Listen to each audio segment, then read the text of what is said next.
ओम शांति। निकट भविष्य में श्री कृष्ण आ रहे हैं। वही श्री कृष्ण जो संपूर्ण विश्व में जब एक धर्म था, एक राज्य था, तब संपूर्ण विश्व के प्रिंस थे। तो पहला सतयुग का प्रिंस श्री कृष्ण को ही माना जाता है। श्री कृष्ण की जन्माष्टमी आज भी भक्त लोग बड़े उमंग उत्साह से मनाते हैं, व्रत करते हैं, उपवास रखकर रात जागरण करते हैं। श्री कृष्ण को प्रसन्न करने के लिए, उनके साथ जन्म लेने के लिए उनकी झांकियां सजाते हैं, उन्हें झूला झुलाते हैं। अनेक प्रकार से इस कृष्ण जन्माष्टमी को मनाया जाता है, जो भारत में विशेष भगवान श्री कृष्ण का जन्म दिवस मनाया जाता है। मान्यता है कि भादो मास की अष्टमी तिथि को रोहिणी नक्षत्र में आधी रात को भगवान श्री कृष्ण का जन्म हुआ था। इस दिन श्री कृष्ण भगवान की विधि विधान से भक्त लोग पूजा आराधना करते हैं, व्रत रखते हैं। कृष्ण जन्माष्टमी को कृष्णाष्टमी, गोकुलाष्टमी, अष्टमी रोहिणी, श्री कृष्ण जयंती और श्री जयंती के नाम से भी जाना जाता है। इस वर्ष 2024 में जन्म अष्टमी 26 अगस्त को सोमवार को मनाई जाएगी, जिसका समय सुबह 3:39 से प्रारंभ होकर 27 अगस्त को सुबह 2:19 तक रहेगा। इस साल विशेष जन्माष्टमी 26 अगस्त 2024 को सोमवार को मनाया जाएगा। अब जैसा कि स्वयं शिव पिता परमात्मा ने ब्रह्मा तन का आधार लेकर हम ब्राह्मणों को सत्य गीता का ज्ञान सुनाया है, जिसके अनुसार श्री कृष्ण सतयुग में आएंगे और वही सतयुग कलयुग के अंत और सतयुग का आदि अभी समय चल रहा है। तो जल्द ही श्री कृष्ण का जन्म भी होने वाला है।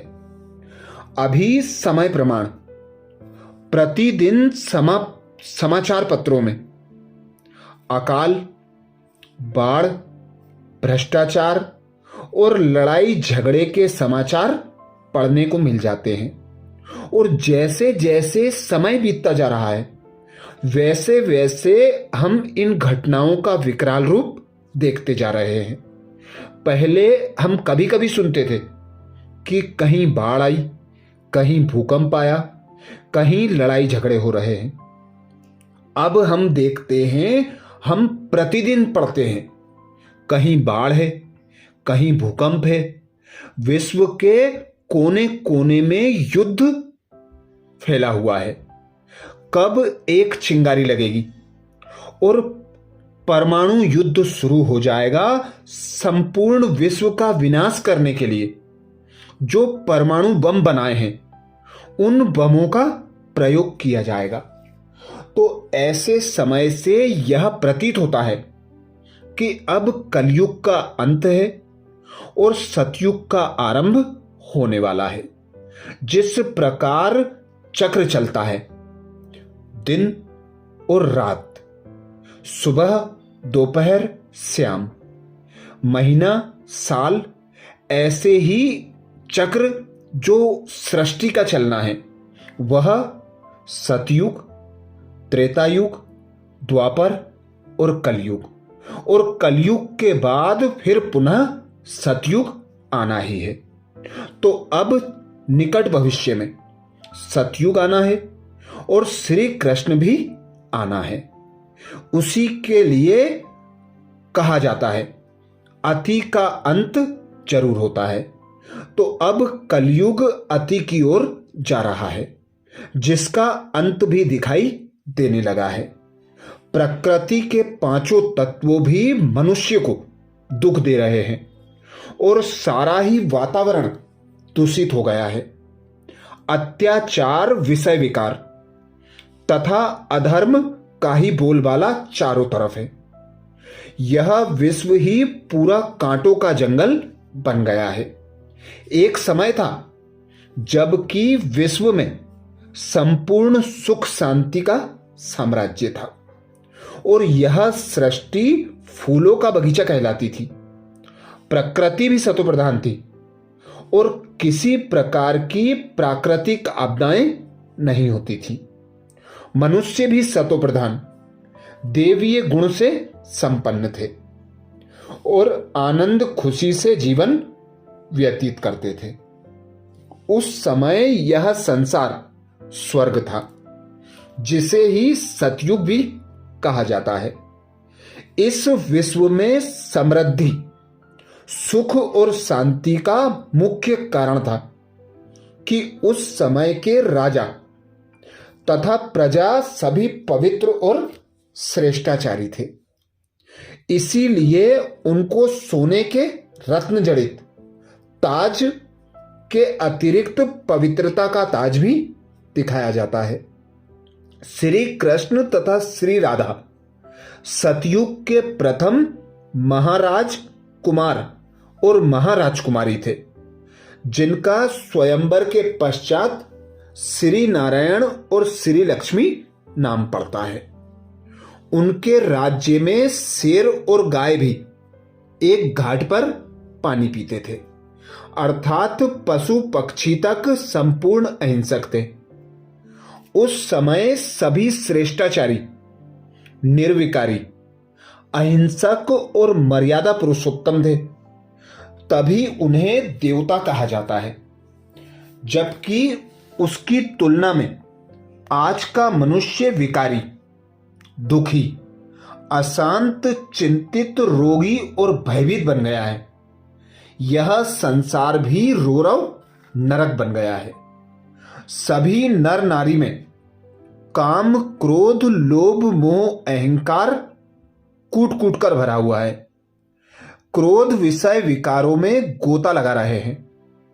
सभी के कंधे पर माया का जुआ है तथा एक भी मनुष्य विकारों और दुखों से मुक्त नहीं है। अतः अब कलयुग का अंत और सतयुग के आदि का समय संगम युग का समय है, जिसे पुरुषोत्तम संगम युग कहा जाता है, जो लीप युग अर्थात गुप्त युग माना जाता है। इसी गुप्त युग में स्वयं पिता निराकार परमात्मा शिव इस भारत भूमि पर अवतरित होते हैं। ब्रह्मा तन का आधार लेकर मुख वंशावली ब्राह्मण बनाते हैं, जिन्हें नाम देते हैं ब्रह्मा कुमार और ब्रह्मा कुमारियां, और उन्हीं के द्वारा नई सतयुगी सृष्टि की स्थापना कराते हैं। अतः अब परम पिता, परम शिक्षक, परम सद्गुरु परमात्मा शिव कहते हैं, हे वत्सो, तुम सभी जन्म जन्मांतर से मुझे पुकारते आए हो, बुलाते आए हो, मेरी महिमा करते आए हो। हे प्रभु, हमें दुख और अशांति से छुड़ाओ, हमें मुक्ति धाम तथा स्वर्ग में ले चलो। अतः अब मैं तुम्हें वापस मुक्ति धाम में ले चलने के लिए तथा इसी सृष्टि को पावन अथवा स्वर्ग बनाने आया हूं। वत्सो, वर्तमान जन्म सभी का अंतिम जन्म है।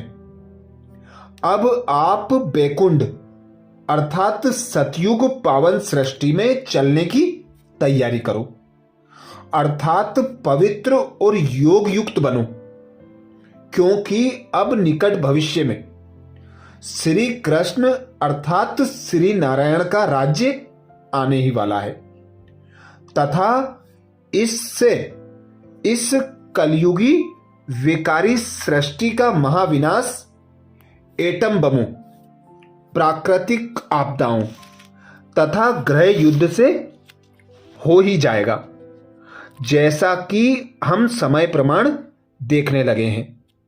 ग्रह युद्ध भी हमारे चारों ओर होने लगा है। पहले श्रीलंका में हुआ, फिर बांग्लादेश में हुआ, अब हम देखते हैं हमारे पड़ोस में पाकिस्तान में भी गृह युद्ध छिड़ने वाला है। तो जब आस पास कोई गर्मी होती है तो उसकी तपन हम तक भी आती है। तो वह समय भी दूर नहीं है जब हमें भी गृह युद्ध का सामना करना पड़ेगा। इससे ही कलयुगी दुनिया का विनाश होगा और नई सतयुगी दुनिया स्थापित होगी। तो ऐसे समय पर जब श्री कृष्ण का जन्म होगा, एक धर्म एक राज्य होगा, एक भाषा होगी, एक मत होगी और संपूर्ण खुशहाली, समृद्धि और सुख चैन की बंसी बजेगी। वह समय जल्द ही आने वाला है। बहुत से लोगों की तो यह मान्यता है कि श्री कृष्ण द्वापर के अंत में आते हैं। उन्हें यह मालूम होना चाहिए कि श्री कृष्ण तो सर्वगुण संपन्न, 16 कला संपूर्ण, संपूर्ण निर्विकारी एवं पूर्णतः पवित्र थे। तब भला उनका जन्म द्वापर युग की रजो प्रधान तथा विकार युक्त सृष्टि में कैसे हो सकता है। श्री कृष्ण के दर्शन के लिए सूरदास ने अपनी अपवित्र दृष्टि को समाप्त करने की कोशिश की और श्री कृष्ण भक्तिन मीरा ने पवित्र रहने के लिए जहर का प्याला पीना स्वीकार किया। तब भला श्री कृष्ण देवता अपवित्र पतित सृष्टि पर कैसे आ सकते हैं, जहां दृष्टि, वृत्ति और कृति सभी अपवित्र हैं, एक दो को सब दुख देने वाले हैं, क्रोधी हैं, अहंकारी हैं। ऐसे समय पर पवित्र श्री कृष्ण कैसे आ सकते हैं। श्री कृष्ण तो स्वयंवर के बाद श्री नारायण कहलाए, तभी तो श्री कृष्ण के बुजुर्गी के चित्र नहीं मिलते। अतः श्री कृष्ण अर्थात श्री नारायण सतयुगी पावन सृष्टि के प्रारंभ में आए थे और अब पुनः फिर वे आने वाले हैं। तो ऐसी नई सतयुगी दुनिया स्वर्ग आने की और श्री कृष्ण के जन्म की सभी भाई बहनों को हार्दिक हार्दिक शुभकामनाएं। सभी बीके भाई बहन इस वीडियो को नए भाई बहनों को जरूर शेयर करें और शिव बाबा के सत्य ज्ञान के परिचय में, सेवा में इस वीडियो को शेयर करके अपना योगदान दें। अच्छा, ऐसे ही और विशेष वीडियो के लिए बाबा के चैनल को सब्सक्राइब करें। वीडियो को सभी भाई बहनों को शेयर करना ना भूलें। ओम शांति।